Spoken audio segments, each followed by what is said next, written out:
How high is inflation risk to the upside for 2018? Well, I think if you look at the trajectory of earnings, you look at the general level of growth in the US, which is a little bit above trend, but they're still operating at a sort of two handle as opposed to much above.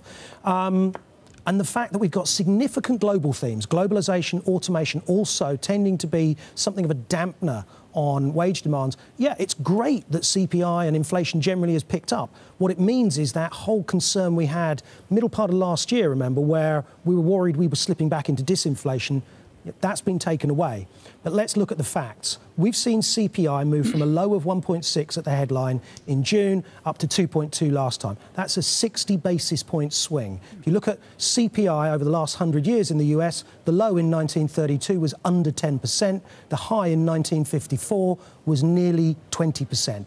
So a 60 basis point swing is a very benign inflation backdrop. And to be perfectly fair, with strong growth and inflation recovering more towards target, the Fed should be actually rather pleased with what they've achieved. And certainly the trajectory for inflation, even with break-evens picking up to around the 2% level in the 10-year, suggests that the trajectory is reasonably stable here on in.